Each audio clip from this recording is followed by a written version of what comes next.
Ai, não acredito nisso. Não sei por que obrigam a gente a aprender essas coisas.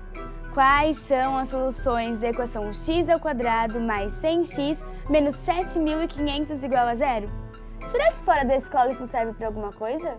Se você tivesse R$ 100 em alguma aplicação bancária e quisesse saber qual a taxa anual de juros, isso poderia ajudá-la. De onde que você veio? Das Mil e Uma Noites, será? As Mil e Uma Noites fazem parte da literatura persa.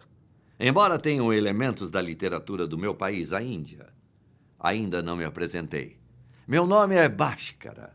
Vivi no século XII e fui um sábio muito importante para o desenvolvimento da matemática daquela região. Seu nome não me é estranho.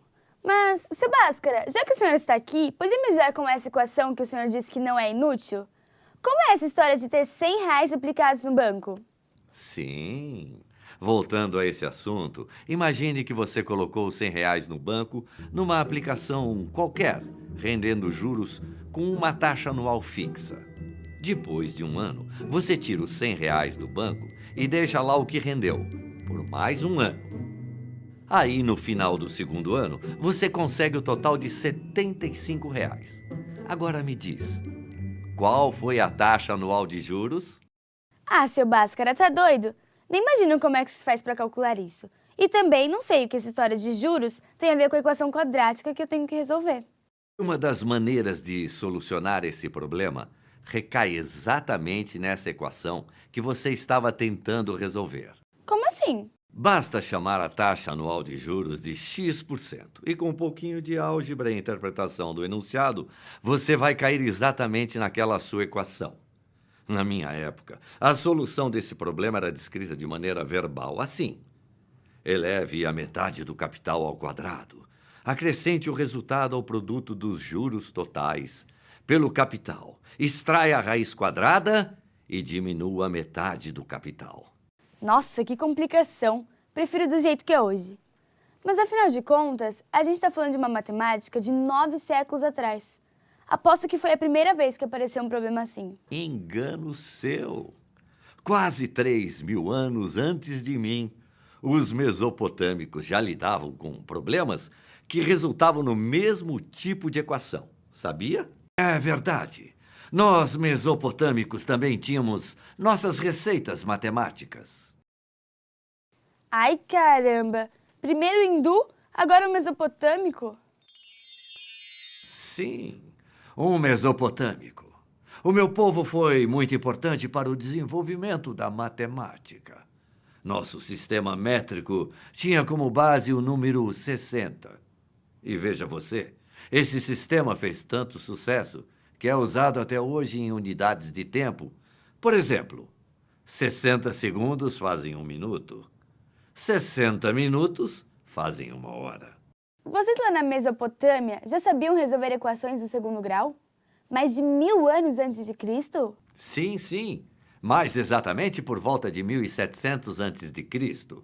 Nós tínhamos problemas que eram enunciados verbalmente, como uma receita mesmo, como o nosso amigo hindu mostrou agora.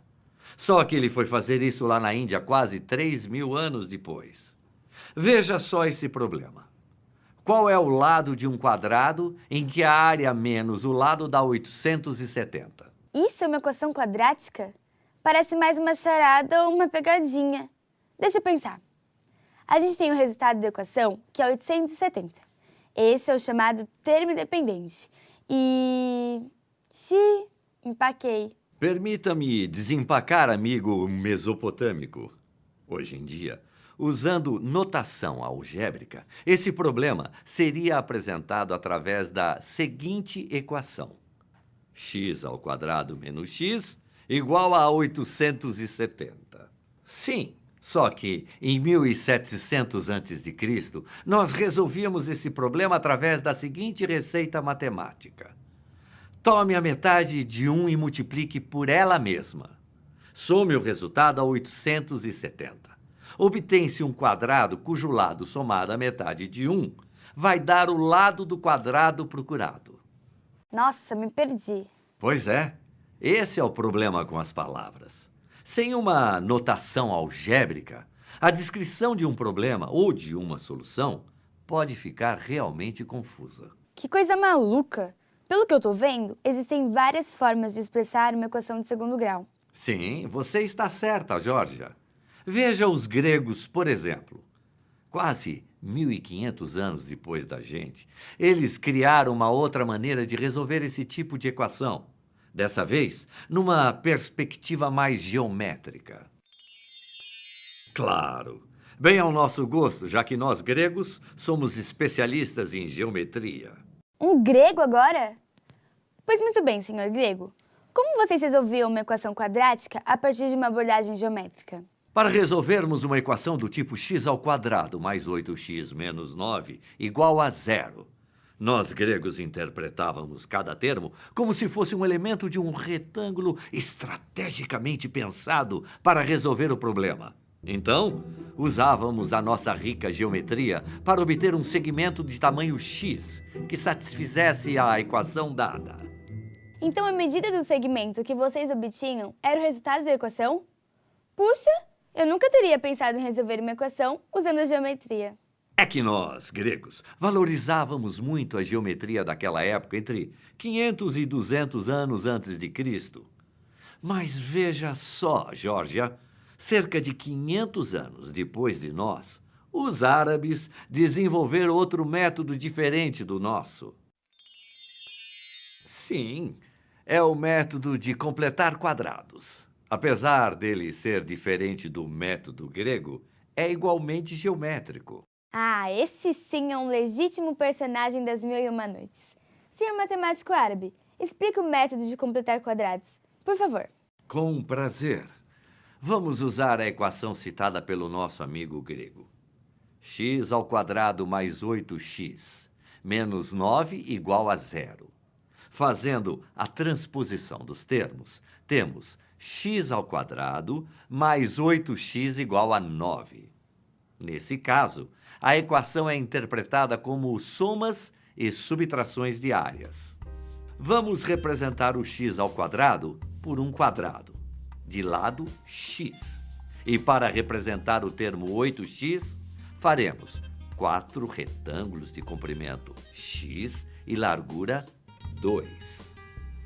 Peraí, se essa figura que o senhor desenhou é a representação de x² mais 8x, então a área dessa figura é igual a 9, como na equação, certo? Muito bem, absolutamente certo. Agora vamos completar nossa figura e transformá-la num quadrado.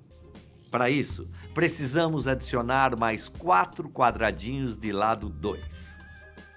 Cada quadradinho tem área igual a 4. Então, a área do quadradão é 9, que é o valor da área que a gente já tinha, mais 4 vezes a área dos quadradinhos. 9 mais 16 é igual a 25. Perfeito! Então, se temos um quadrado com área igual a 25, cada lado desse quadrado vale 5. Portanto, x é igual a 5 menos 2 vezes 2, que são nossos dois quadradinhos de lado 2. Isso significa que x é igual a 5 menos 4, ou seja, 1. Puxa, que incrível! Adorei essa forma de resolução, seu árabe. Mas quando foi que inventaram um jeito atual de escrever as equações? Quase 1000 anos depois da criação desse método, o matemático francês François Viète foi fundamental para a criação do sistema moderno de notação matemática, que abriu as portas para novos métodos e para a releitura dos métodos antigos. É verdade, meu caro amigo árabe. Eu me preocupei com a padronização de uma escrita algébrica que permitisse identificar as variáveis, os números e as operações de maneira simples e prática. Com isso, muito do que era descrito verbalmente ganhou a forma algébrica, que é a que se usa atualmente. É o caso da famosa fórmula para extração das raízes de uma equação quadrática.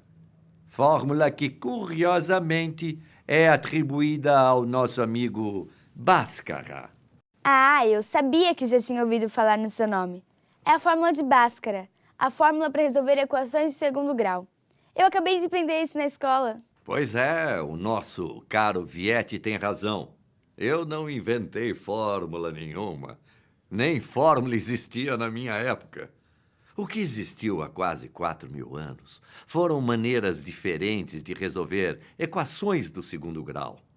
Essa fórmula para a resolução de equações de segundo grau só é conhecida como fórmula de Bhaskara, aqui no Brasil por causa de um engano que aconteceu por volta de 1960.